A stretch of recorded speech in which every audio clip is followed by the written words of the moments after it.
Արգելի գործընկերներ, ես կցանկանայի ջերմորեն ողջունել վարչապետ Փաշինյանին առաջին հերթին մեզ այստեղ Երևանում հյուրընկալելու համար Եվրոպական քաղաքական համայնքի գագաթնաժողովին։ Ես կցանկանայի իհարկե շնորհակալություն հայտնել բոլորին այստեղ լինելու համար, շնորհակալ ենք ներկա լինելու համար եւ նախագահ Ալիևին առցանց մեզ միանալու համար։ Այսօր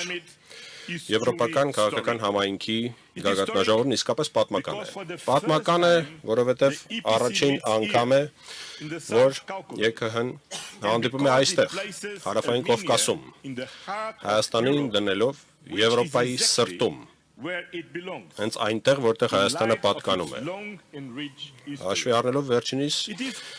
հինավուրց պատմությունը։ Սա պատմական է, քանզի այսօրվա գագաթնաժողովը հնարավոր է դարձել Հայաստանի եւ Ադրբեջանի միջև կնքված համաձայնության շնորհիվ, համաձայնության, որը խաղաղության պատմություն է Եվրոպայի համար, Եվրոպայում, որը պետք է տոնվի մի աշխարհում, որտեղ պատերազմները կարծես թե գերակայում են։ Այս համաձայնագրի շնորհիվ է, որ բարելավվել են հարաբերությունները Հայաստանի եւ Թուրքիայի միջև եւ այդ շնորհիվ է, որ այս տարածաշրջանն անցել է փոխակերպման ճանապարհին։ Փոխկապակցված ռազմավարական արդյունաբերական ոլորտները, շուկաները, տրանսպորտային միջանցքները, թվանշային ցանցերը եւ էներգետիկ փոխկապակցվածությունը այսօր ավելին են, քան պարզապես ապրանքները։ Նրանք վստահություն են ձևավորում, ստեղծում աշխատատեղեր եւ հարևաններին հնարավորություն տալիս կապվել պրակտիկ գործընկերական հարաբերությունների եւ համատեղ աճի ներքո։ Եվրամիությունը պատրաստ է վստահելի գործընկեր դառնալ եւ այս տեսլականը դարձնել իրողություն, ապահովելով այս պահի անդառնալիությունը, խաղաղության եւ հնարավորություն։ Կենսական նշանակություն ունի ամրապնդել Հայաստանի ժողովրդավարությունը պայքարել արտաքին ազդեցությունների եւ ապատեղեկատվության դեմ։ Հայկական ժողովրդավարության ապագան ընկած է Հայաստանի քաղաքացիների ձեռքում միայն։ Կա երրորդ պատճառը, թե ինչու է այսօրվա գագաթնաժողովը պատմական։ Առաջին անգամ է, որ մենք հրավիրել ենք ոչ եվրոպացի գործընկերոջ, Կանադայի վարչապետ Մարկ Կարնին, ով մասնակցում է գագաթնաժողովին Եվրոպական քաղաքական համայնքի։ Բարի ողջույններս, Մարկ։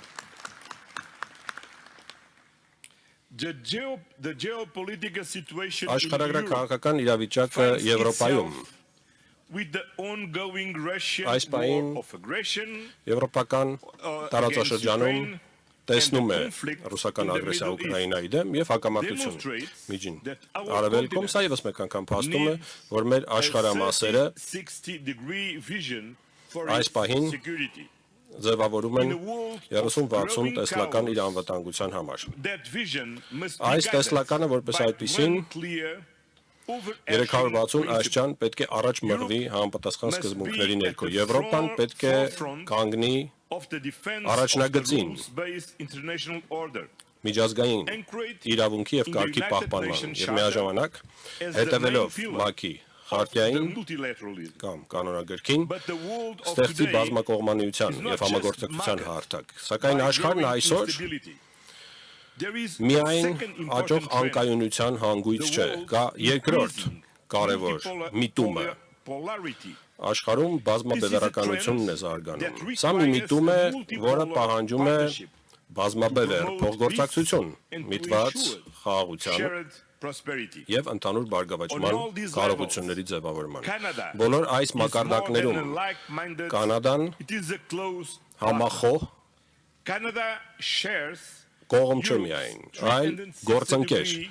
Կանադան կիսում է Եվրոպայի գլոբալ 360 աստիճան տեսլականը անվտանգության։ Կանադան մեզ հետ միասին ցանկանում է ստեղծել միջազգային կարգ,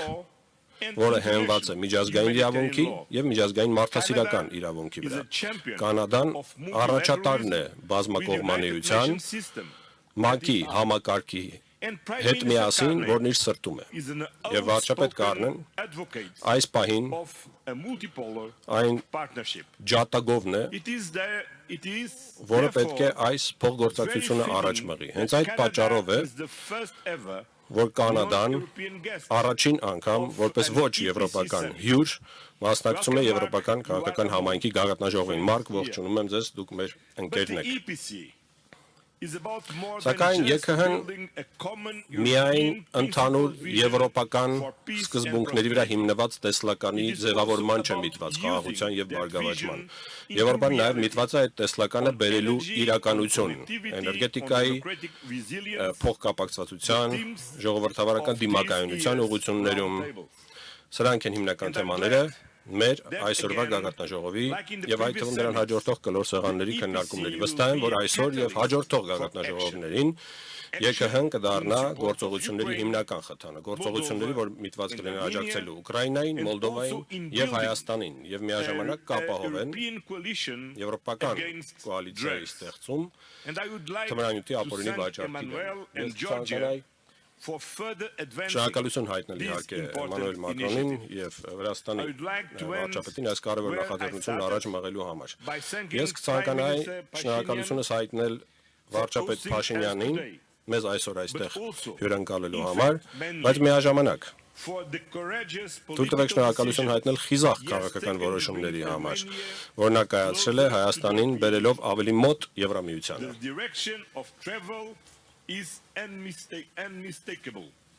Այստեղ է, որ այս ճանապարհը վստահաբար մենք դիտարկում ենք ոչ սխալական։ Այդ ճանապարհը դեպի Եվրամիություն է։ Եվ Հայաստան Եվրամիություն գագաթնաժողովն այստեղ եւս մեկ անգամ փաստում է այդ ուղղության ճիշտ լինելը եւ դա արժե տոնել։ Սակայն այսօր խոսքը եվրոպական քաղաքական համայնքի մասին է եւ ես բոլորին մաղթում եմ հաջող քննարկում։ Շնորհակալություն։